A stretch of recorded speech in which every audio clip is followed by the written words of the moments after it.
Pak Bishop. Ya, ya. Mungkin Pak Profesor belum menjelaskan apa yang pertanyaan kedua terkait Indonesia dengan Amerika dan Belanda bahas tentang Papua, tapi tidak libatkan orang Papua. Mungkin tolong sudah dibahas tadi. Anda kan masuknya belakangan. Itu sudah terbahas, Pak. Jadi mungkin Anda perlu lihat lagi ya sendiri nanti siaran tunda ya. Tapi begini, Pak, terakhir tadi Pak Profesor punya pernyataan bahwa anak-anak muda Papua yang mungkin nanti akan merubah itu yang saya mau jelaskan bahwa saat ini sudah seperti itu. Yang tampil sekarang di mana-mana di dunia ini bukan orang tua lagi. Orang tua yang dulu terlibat di tahun 60-an sudah tidak ada.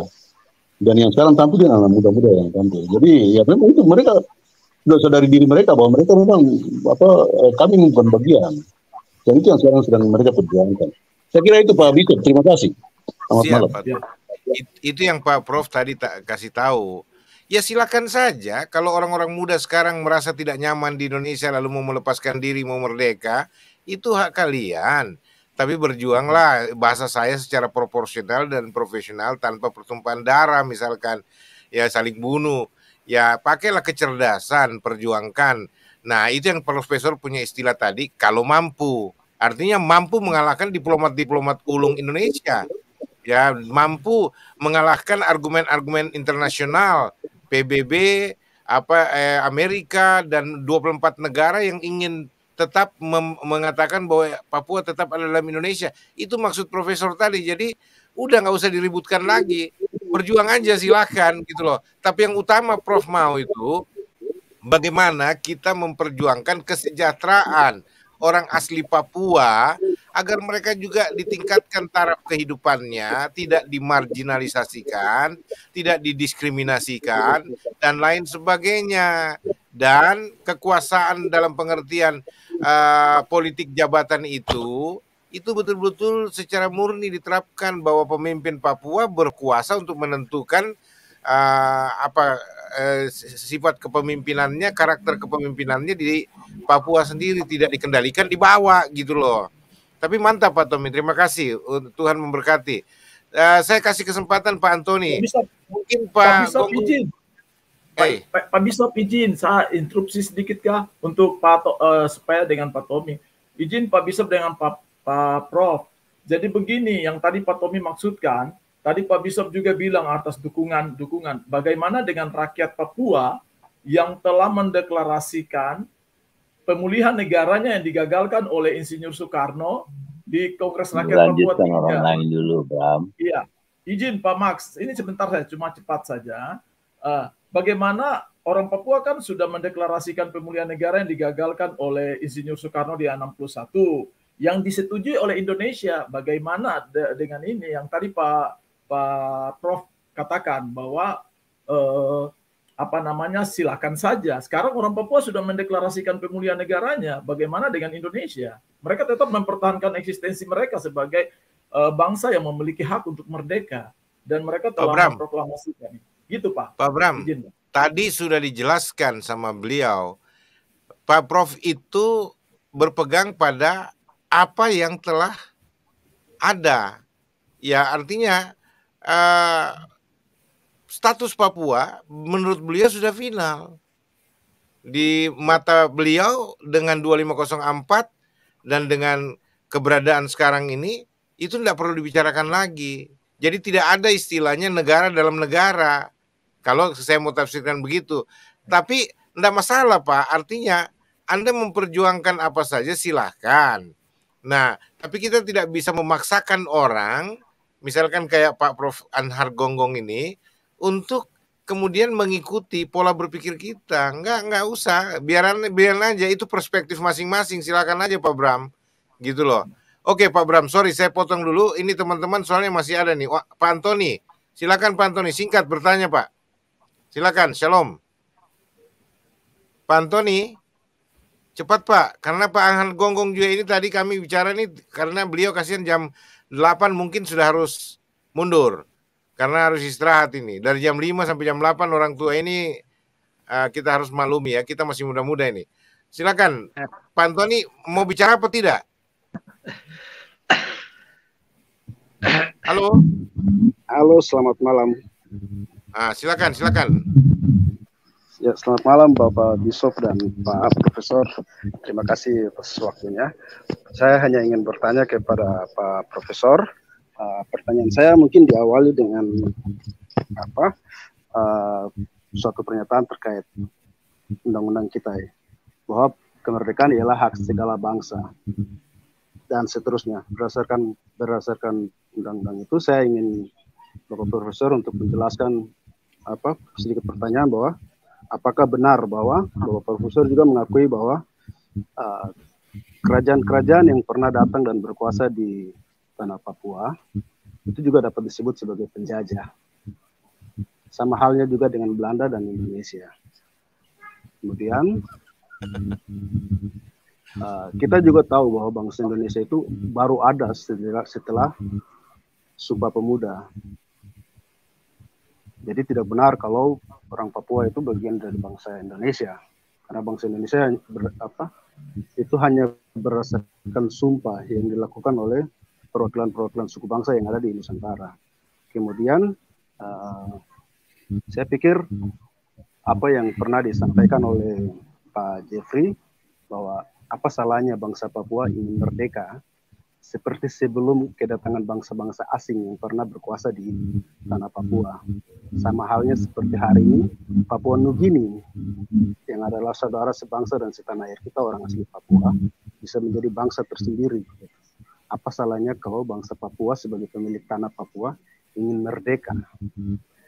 Yang terakhir, mungkin saya hanya ingin titip pesan untuk Pak Bishop dan Pak Profesor untuk mungkin bisa mengingatkan Bapak Presiden Joko Widodo bahwa ini 17 kali kunjungan Bapak Presiden ke tanah Papua, tapi sepertinya Bapak Presiden hanya datang bukan sebagai kepala negara, tapi sebagai petugas penggunting pita atau petugas untuk datang meresmikan saja gitu. Jadi kalau misalnya Bapak Presiden bisa datang sebagai kepala negara yang menyelesaikan persoalan-persoalan negara di tanah Papua, saya pikir apa yang Pak Profesor inginkan terkait kesejahteraan dan lain-lain mungkin hari ini bisa terjadi, tapi rupanya tidak. Bahwa ada banyak pelanggaran, tapi Bapak Presiden hanya datang untuk acara-acara. Dan sayangnya lagi, dia hanya sebagai petugas peresmian. Dari 17 kali kunjungan, mungkin Bapak-Bapak bisa cek kembali apa agenda utama beliau selama 17 kali kunjungan ke tanah Papua. Apakah itu tujuan negara datang hadir ke Papua? Terima kasih Pak Profesor. Baik. Terima kasih Pak Antoni. Tuhan berkati. Langsung Pak Prof, langsung Pak. Silakan Pak. Ya, kalau urusan negara merdeka, kerajaan Nusantara, ya itu saling jajah Pak. Coba Bapak lihat kampung saya, Kerajaan Bode dan Kerajaan Goa kan berkelahi. Memang Papua di bawah pengaruh ketika itu. Ya Anda mau katakan itu jajahan atau bukan, tapi kan berada, terutama daerah-daerah pantai itu berada di bawah pengaruh dari dua kerajaan yang utara itu. Jadi, tapi kan bukan pada persoalan itu letaknya sebenarnya. Letak utama adalah karena Papua berada di dalam wilayah yang juga dijajah oleh Belanda dengan nama Nederlands Indie. Kan persoalannya di situ. Nah, setelah kita merdeka, dan apalagi dengan Soekarno, yang memang sangat dibenci Belanda, dan memang dia juga bersikap sangat anti Belanda, ya ketika Belanda membuat sesuatu tindakan dalam bentuk membentuk Dewan Papua dan mau menegakkan negara Papua, Soekarno langsung pada tanggal 19 Desember di Jogja Trikora kan, itu kan cuma reaksi dari tindakan Belanda yang kemudian oleh interpretasi Soekarno. Nah ini bahaya. dan mau menunjukkan bahwa tindakan itu salah. Nah, ada yang menguntungkan Soekarno dan bangsa Indonesia pada umumnya adalah ketika pergantian presiden di Amerika, yaitu dari Presiden Eisenhower yang sangat anti-Indonesia. Eisenhower itu sangat anti-Indonesia dan mendukung Belanda untuk tetap mempertahankan jajahannya di Papua, ganti.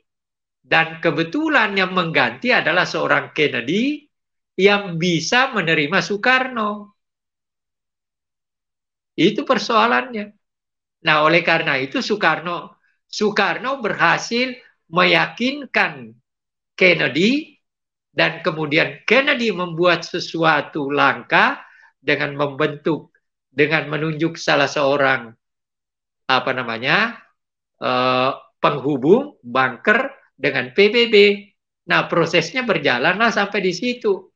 Lalu kemudian UNTEA dibentuk 3 bulan kemudian, lalu kemudian diserahkan ke Indonesia, lalu kemudian ada Pepera. Pepera juga agak sulit Anda untuk mengatakan tidak sah, oleh karena diakui oleh PBB dan diakui oleh Amerika. Ini kan persoalan yang tidak mudah untuk Anda potong dengan argumentasi apapun, karena faktualnya kan ada. Tadi dikatakan bahwa yang memilih bukan, ada sebagian bukan orang Papua asli dan sebagainya. Oke. Tapi kan bagaimana Anda mau mengatakan itu dengan mengatakan bahwa PBB menerima hasil itu, Amerika menerima itu, dan kemudian diserahkan ke Indonesia pada tahun 62. Mau apa dengan itu? Kan itu persoalannya. Jadi saya tidak melihat persoalan Papua dalam pengertian di luar daripada apa yang saya pahami tadi. Tetapi memang sekali lagi saya katakan kepada Anda, sejak saya masih mahasiswa dan saya berkali-kali berada dalam situasi yang tidak enak, karena saya memang mengatakan bahwa persoalan utama yang kita hadapi sebagai bangsa merdeka adalah kesejahteraan dan hak kewargaan negara kita. Itu yang saya selalu katakan. Dan tentang Undang-Undang Dasar bahwa hak setiap negara untuk merdeka, bagi Soekarno dan bagi bangsa Indonesia, Papua bukan bangsa merdeka, bukan bangsa dalam pengertian itu. Dia adalah bangsa Indonesia dalam konteks pembukaan Undang-Undang Dasar 45. Jadi bukan, Papua tidak diakui sebagai bangsa dalam pengertian itu dalam konteks pembukaan Undang-Undang Dasar 45. Seperti itu jawab saya. Dan ini saya katakan secara faktual aja. Terima kasih. Baik, terima kasih. Jadi apapun jawaban Profesor kita hargai karena itu menurut pendapat perspektif yang beliau pegang. Ya, apapun perbedaan ya silakan saja. Ya, kita masing-masing merdeka dalam perspektif kita masing-masing dan tidak boleh saling memaksakan. Itu saja. Sebelum Pak Max Lawalata terakhir, mohon maaf teman-teman, Pak Gonggong ini mungkin sampai jam 8 saja karena beliau juga agak kelelahan kalau terlalu lama, dan itu sebabnya ini yang terakhir. Setelah Pak Max Lawalata kita selesai, kita nggak buka lagi kesempatan bagi yang lain, mohon maaf, lain kali saja. Nah, ini Pak Derek dulu. Pak Derek, selamat malam Pak Derek, silakan langsung bertanya Pak, apa yang Anda mau tanyakan?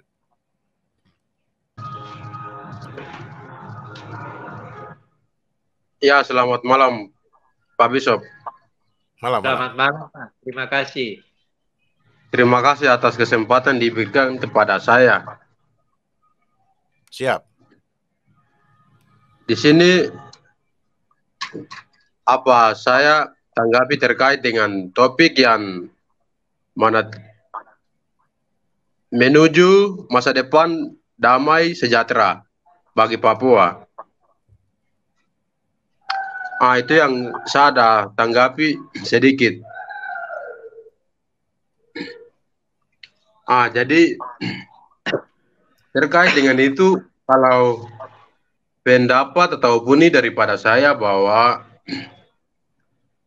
itu saya pikir saja tidak ada damai dengan sejahtera selagi belum merdeka Papua bagi orang Papua.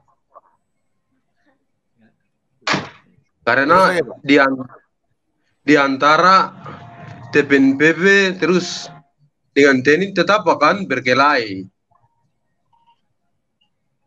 Kecuali ada kemerdekaan atau kebebasan. Itu lalu bisa. Kalau soal damai dengan sejahtera. Dan juga ada berdasarkan Undang-Undang 1945 bahwa hak segala bangsa tidak sesuai dengan peri kemanusiaan dan peri keadilan bagi orang Papua. Karena saat ini konflik ada beberapa kabupaten. Itu bagian dari hak asasi manusia, tetapi belum ada kontrol. Makanya itu yang saya bilang bahwa damai dengan sejahtera itu sangat tidak bisa selagi Papua belum merdeka. Ya, itu tidak akan terjadi juga selama bersikap seperti itu. Pemerintah pusat Indonesia kan juga bersikap seperti itu. Kami tidak akan berikan kemerdekaan pada Anda karena Anda adalah bagian dari republik kami. Jadi akhirnya yang akan terjadi kan saling bunuh akhirnya. Kalau jawaban Anda seperti itu atau persoalan Anda seperti itu, tidak akan terjadi. Kalau kemerdekaan yang Anda tuntut, ya pemerintah Republik Indonesia tidak akan memberikan, terkecuali kalau dalam proses yang akan datang ada sesuatu yang berubah, itu bisa saja terjadi. Tapi kalau dalam konteks sekarang, apa yang Anda katakan itu tidak akan terwujud. Dan Anda punya kekuatan apa? Apakah Anda dengan menyandra pilotnya Susi Air, lalu kemudian mungkin Anda membunuh, lalu Anda akan mendapatkan kemerdekaan? Ya, itu pikiran bodoh menurut saya. Ketika Anda membunuh pilotnya Susi, Anda malah akan dikecam. Kalau soal bunuh, kami sangat tidak bisa karena kami menghargai hak asasi manusia. Kami tidak seperti bangsa Indonesia dalam hal TNI Polri. Mau bunuh Anda kok. Ini kan perbedaan pendapat lalu perang terjadi. Kalau perang terjadi itu pasti saling bunuh kan. Itu kan yang saya ngapain kita harus saling bunuh. Mengapa tidak menempuh jalan-jalan tertentu yang lebih damai, yang bisa membuat pikiran kita makin jernih. Kan itu sejak dari awal saya ngomong gitu. Iya. Tapi kalau karena apa? Pak Derek sebentar Pak Derek. Begini Pak Derek. Artinya gini. Kalau konsep Anda bahwa merdekanya Papua itu harga mati, dan NKRI juga mengatakan Papua dalam Indonesia adalah harga mati. Jadi kalau dua-dua pakai harga mati, maka banyak yang mati, Pak. Gitu loh. Maksudnya Pak Prof itu sudah jangan saling memaksakan gitu loh. Kalau misalkan proses-proses perjuangan, kan ada faksi perjuangan kemerdekaan Papua di berbagai dunia internasional ini. Ya udah proporsional, profesional saja. Kalau Tuhan menghendaki kemerdekaan Papua, ya pasti yang terbaik. Tapi kalau Tuhan menghendaki juga tetap di dalam Indonesia, ya mungkin itu terbaik bagi Papua. Ya berdoalah dan kita berharap menjaga diri masing-masing supaya tidak terjadi korban lebih jauh. Jangan saling bunuh. Tidak ada gunanya saling bunuh. Itu yang dimaksud oleh Prof dari tadi. Jadi tolong kita saling menghargai Pak Derek. Ya itu aja. Itu pendapat Pak Prof dan kita juga menghormati Pak Derek. Ya oke. Pak Derek, koma dulu Pak Derek, soalnya masih ada sisa Pak Max Lawalata di sini juga yang perlu kita kasih kesempatan untuk bicara. Silakan Pak Max. Ini ada Pak Prof. Anhar Gonggong. Silakan. Selamat malam Pak Profesor. Sorry. Ya. Judul yang bagus, Sejarah Kelam Papua Barat. Pasti maksudnya sejarah kelam West Papua. Bukan Provinsi Papua Barat, tapi West Papua. Itu maksudnya. Nah, Bapak, Pak Profesor, sebagai ahli sejarah, bahkan diberi gelar Sejarawan Indonesia. Bapak tentu mengerti bahwa masalah yang terjadi sekarang itu bersumber dari apa yang terjadi di masa lalu, dan kalau masa lalu itu dihadirkan dengan cara tertentu, maka yang terjadi sekarang itu bisa dibaca dengan cara tertentu juga. Jadi saya singkatkan, kebenaran sejarah itulah yang menentukan bagaimana kita harus melakukan apa yang harus kita lakukan sekarang. Itu pandangan saya. Nah, tentang sejarah, Bapak sebagai sejarawan, saya mendengar tadi Bapak mengatakan Netherlands Papua termasuk Netherlands India. Maaf Pak, Netherlands New Guinea. Sejarah Netherlands India dan Netherlands New Guinea beda.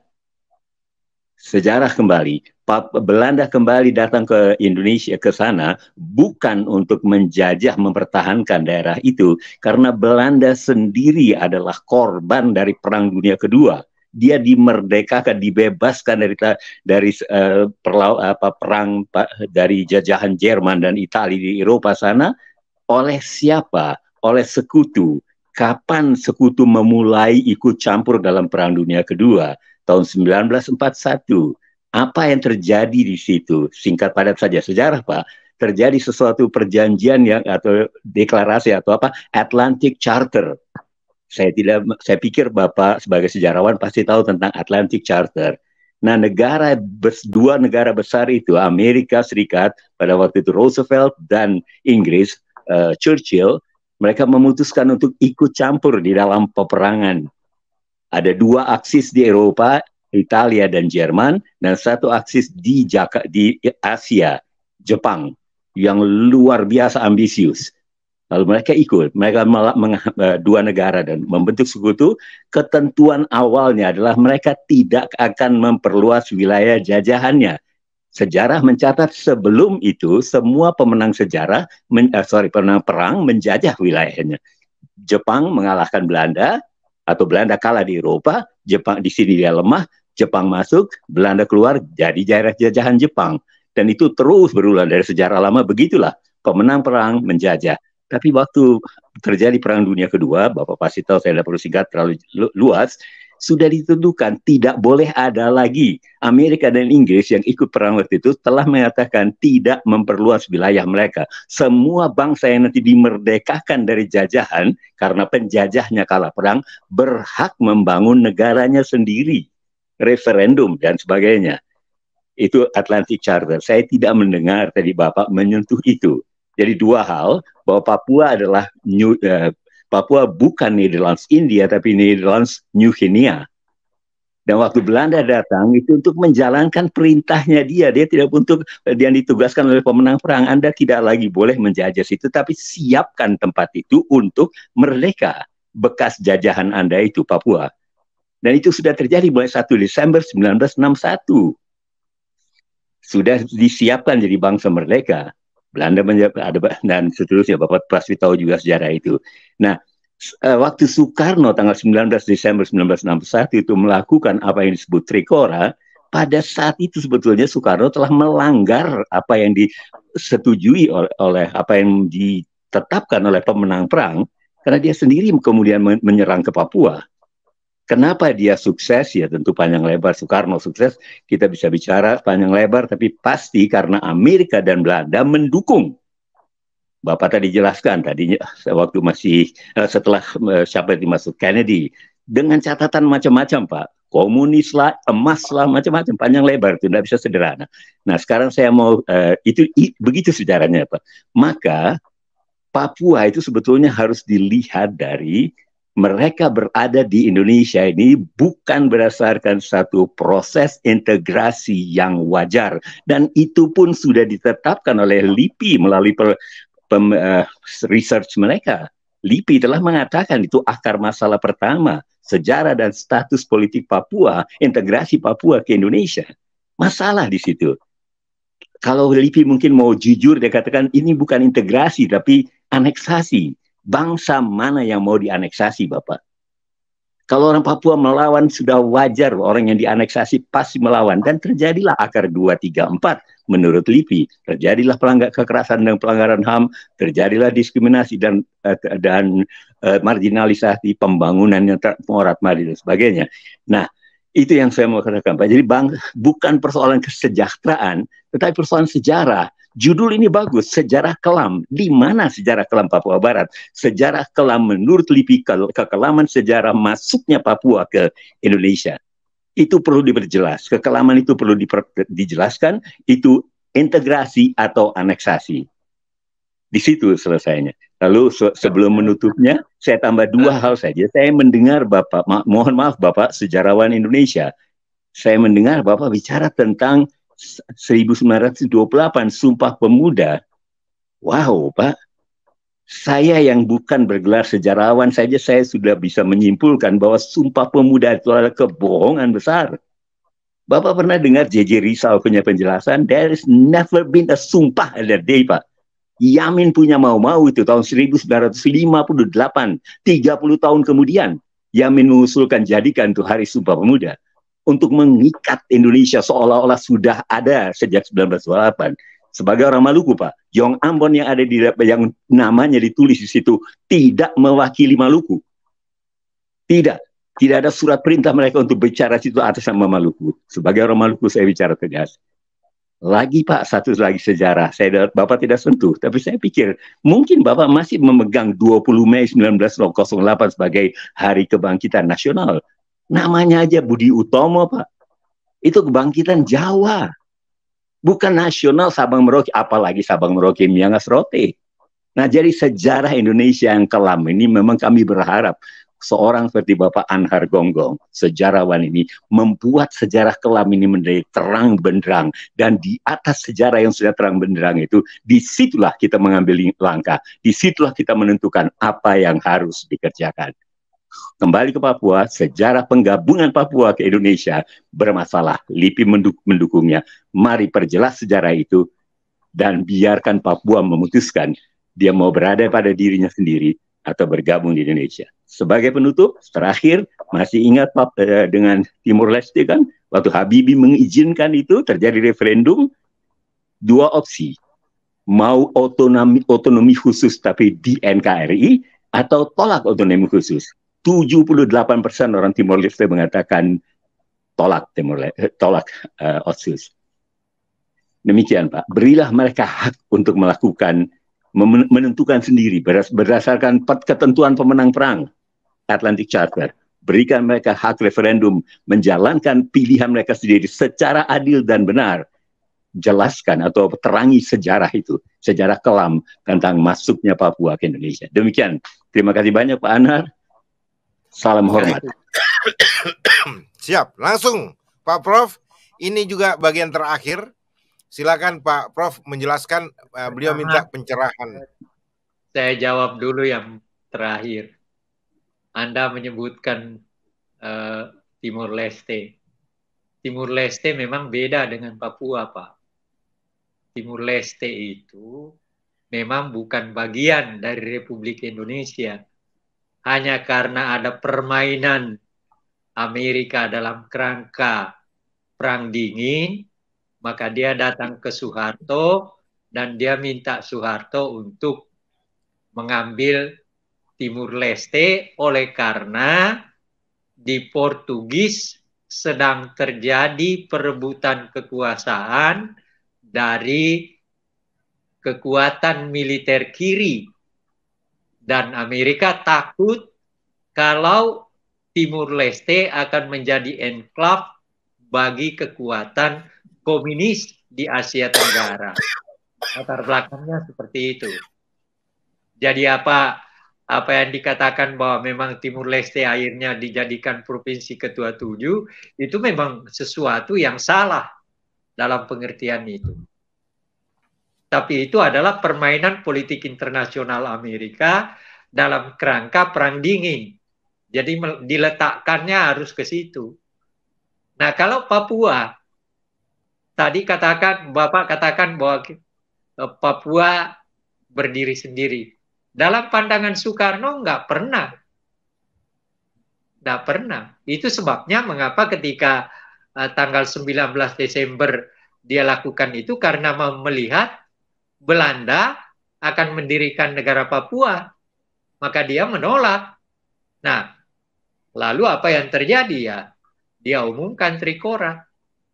Ya sederhana aja. Dan kalau Bapak katakan kenapa itu terjadi? Lah Amerika yang Bapak katakan tadi bahwa perjanjian yang perjanjian Atlantik segala macam itu yang Bapak maksud bahwa tidak boleh memperluas penjajahan. Churchill itu sebenarnya menolak, Pak. Karena dia katakan apa? Nanti Roosevelt memaksa kepada kita untuk melepaskan jajahan kita. Tetapi apakah negara-negara yang dilepaskan menjadi merdeka itu akan seperti yang diinginkan? Jadi tidak seluruh juga negara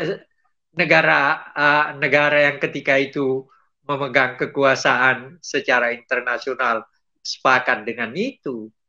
Dan oleh karena itu, saya beranggapan bahwa saya menghargai pendapat Bapak, tapi saya tetap yakin berdasarkan fakta sejarah yang saya miliki bahwa Papua adalah Netherlands India.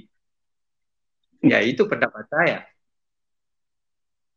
Dan dalam pengertian itu, seperti yang saya katakan tadi, 1800 kan VOC menjadi pemerintah Belanda.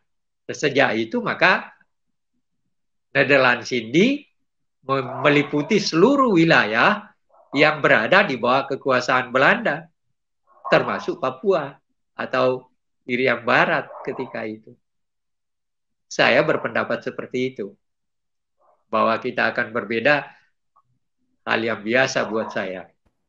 Saya adalah orang paling senang berbeda pendapat karena saya sadar bahwa perbedaan pendapat pada akhirnya akan menemukan sesuatu pada saatnya. Terima kasih, Pak. Terima kasih. Boleh tanya satu, Pak? Bapak pernah mendengar Netherlands New Guinea? Oh, saya dengar, Pak. Masa saya baik, Pak. Lalu yang dimaksudkan Netherlands New Guinea itu mana, Pak? Iya, Papua memang. Papua, baik. Tapi itu dalam pengertian, tidak dalam pengertian seperti yang Bapak artikan bahwa seakan-akan Papua dilepaskan dari Netherlands India. Tidak seperti itu interpretasinya. Kalau Netherlands India, dalam bahasa Belandanya Netherlands India dan Netherlands New Guinea, di mana batasannya, Pak? Dalam arti sejarah Belanda menjajah wilayah Hindia Belanda dalam pengertian itu, ya saya beranggapan bahwa bagi saya Netherlands New Guinea adalah tetap bagian daripada Netherlands India. Baik. Satu, Pak, terakhir lagi. Menurut Bapak, benarkah Sabang, Merauke, Miangas, Rote dijajah Belanda 350 tahunan seperti yang sering kita dengar atau yang diajarkan di sekolah-sekolah sejarah itu? Yang benarkah? Bukan. Yang penting. Ini penting, Pak. Sorry, Pak. Ini penting. Ini penting karena apa, Pak? Pak Anhar, maaf ya, Bapak. Pendapat tentang itu, Pak. Ya, maaf Pak. Tapi ini kan sejarah, topiknya sejarah kelam. Kami berharap justru dari sejarawan Indonesia ini menjadi cerah sejarah ini, Pak. Ya, saya mau jelaskan itu. Ya. Soekarno dalam rangka pergerakan nasional mau mengatakan kita ini sudah dijajah 300-an tahun. Masa kita mau dijajah terus? Nah, kita ini siapa, Pak? Kita ini siapa yang 350 tahun itu kita ini siapa, Pak? Ya, kita dalam pengertian seluruh yang dijajah oleh Belanda ketika itu.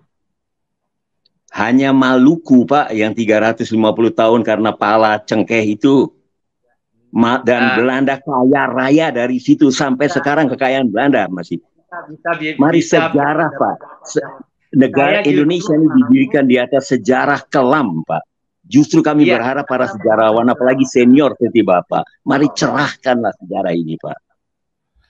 Iya, saya tidak tahu apakah pendapat saya mencerahkan atau tidak. Saya tidak punya pretensi bahwa saya benar atau salah. Jadi saya datang ke sini bukan untuk mengatakan bahwa pendapat saya lah yang paling besar benar. Dan saya juga tidak mengklaim diri sebagai seorang sejarawan yang hebat. Saya hanya mau mengatakan apa yang saya tahu. Dan apa yang Bapak maksud tadi, misalnya 350 tahun. Itu ada dua orang yang berpendapat yang berbeda. Soekarno mengatakan bahwa kita ini udah dijajah 350 tahun dalam pergerakan nasional. Dalam pergerakan nasional. Nah, lalu datang salah seorang gubernur jenderal Belanda mengatakan, bangsa Indonesia, Anda jangan mimpi, kami akan menjajah Anda lagi 300 tahun. Seperti itu yang terjadi. Jadi Belanda mengcounter pendapat Soekarno bahwa atau pendapat dari pemimpin pergerakan yang mau merdeka, kalian jangan bermimpi, kami akan melanjutkan penjajahan kami 300 tahun lagi, jadi tidak ada gunanya Anda berjuang. Itu pendapat salah seorang gubernur jenderal. Jadi kalau Bapak katakan bahwa sejarah kelam ini akan terjadi, ya itu tergantung pendapat kita. Berbeda pendapat dengan fakta-fakta dan sumber yang kita gunakan. Apa yang saya gunakan, apa yang saya bicarakan, pendapat saya dan sumber yang saya gunakan, sumber saya. Saya tahu kawan-kawan LIPI, almarhum siapa namanya, yang dari LIPI itu memang berpendapat seperti itu. Dan saya pernah Muridan. Oke, Pak, mohon maaf Pak, saya pendapat daripada orang LIPI itu sebenarnya menurut saya ya aneh. Ya kalau kesejahteraan saya sepakat. Tapi kalau bagian dari Republik Indonesia kita berbeda pendapat. Siapapun. Dan saya berbeda pendapat bukan mau memaksakan pendapat saya untuk diterima. Enggak. Saya bicara ini secara bebas, Anda jawab saya secara bebas. Ya udah selesai, nggak ada masalah. Nanti bagaimana pendapat orang di luar yang mendengar kita, itu urusan lain lagi. Oke, baik Pak. Saya mohon maaf kepada Pak Max dan teman-teman. Kenapa saya kadangkala bikin mute? Karena suaranya Pak Anhar terkalahkan oleh suara Pak Max dengan Pak Goram atau teman yang lain. Kalau sedang berbicara, kalau bertubrukan, karena beliau punya sinyal lemah. Supaya itu sebabnya saya jelaskan supaya jangan salah paham. Kadang saya harus buat mute supaya apa yang diterangkan oleh Pak Anhar itu suaranya tidak tenggelam, tidak tertendis, tidak tergencet. Karena sinyal dari Pak Anhar itu agak lemah. Jadi itu sebabnya Pak Max dengan Pak Bram, mohon maaf kalau kadang-kala saya berikan mute sebentar. Oke, jadi perbedaan pendapat itu di sini dihalalkan. Justru pemaksaan pendapat itu yang diharamkan di Paradoks Papua ini. Ya, namanya saja Paradoks Papua. Jadi paradoksal berpikir itu sesuatu yang indah di sini. Dan itu sebabnya saya berikan kesempatan sebelum menutup ini, masing-masing berikan semacam closing statement 1 menit, baru terakhir nanti Pak Anhar akan tutup dengan pernyataan akhir beliau. Mulai dari Pak Bram dulu. Pak Bram 1 menit, Pak. Silakan Pak Bram. Ya, Pak Bishop dan Pak Prof, hormat diberi, terima kasih untuk edukasi bagi kita di malam hari ini. Biarlah perbedaan pendapat kita itu akan dinilai oleh semua rakyat Indonesia. Kita tidak bisa katakan kita benar, yang sana salah. Biarlah keadilan dan kebenaran akan selalu terbit dan bercahaya di tengah-tengah kehidupan berbangsa dan bernegara di dalam bingkai NKRI, dan juga biarlah keadilan dan kebenaran itu terang menerang di atas polemik dan dinamika 60 tahun Papua di dalam bingkai NKRI. Biarlah kehendak Tuhan yang terjadi.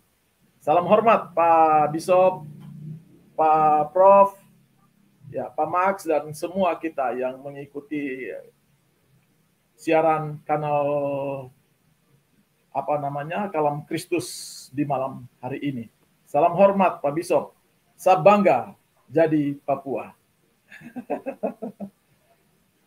Hormat. Suaranya nggak ada, Pak. Sorry, Pak Max Lawalata, coba di unmute. 1 menit, Pak. Silakan, Pak. Baik, sorry, baru dengar saya.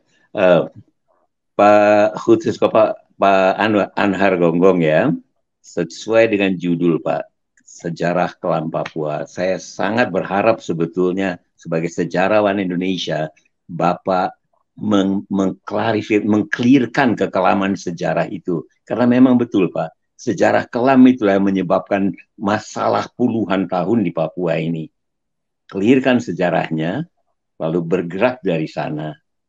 Satu hal yang saya ingin titip buat Bapak, sebagai yang lebih muda dari Bapak, usia pasti saya lebih muda dari Bapak, coba Bapak teliti lagi Atlantic Charter, Pak. Bapak teliti lagi itu. Sorry Pak, saya bukan mengajar, tapi karena tadi Bapak memberi komentar tentang itu, coba periksa lagi Atlantic Charter itu. Apa yang tertulis itu? Oh ya, bagus Pak. Saya punya banyak sekali buku Pak, tapi banyak juga yang tidak saya baca Pak, karena ada hal lain. Nah, ya baik Pak, maaf Pak, saya kan memberi statement penutup ya Pak ya, tolong nanti Bapak komentarin lah ya. Gini, jadi seperti saya dengar Bapak mengatakan 1928 Sumpah Pemuda, saya bertanya Pak, maaf, Bapak sejarawan Indonesia belum tahu kalau 1928 itu tidak pernah terjadi Sumpah Pemuda, tidak pernah ada Sumpah Pemuda, karya Yamin 1958 itu Pak. Nah, jadi dengan ini melalui kesempatan ini, Pak Anhar, Bapak punya pengaruh besar sekali. Kalau Bapak bicara mencerahkan sejarah kelam itu, yang sudah dimulai oleh LIPI sebetulnya, kalau Bapak bantu itu, masalah Papua akan lebih cepat selesai. Demikian Bapak. Terima kasih banyak Pak Anhar. Baik, terima kasih Pak Max. Tuhan memberkati.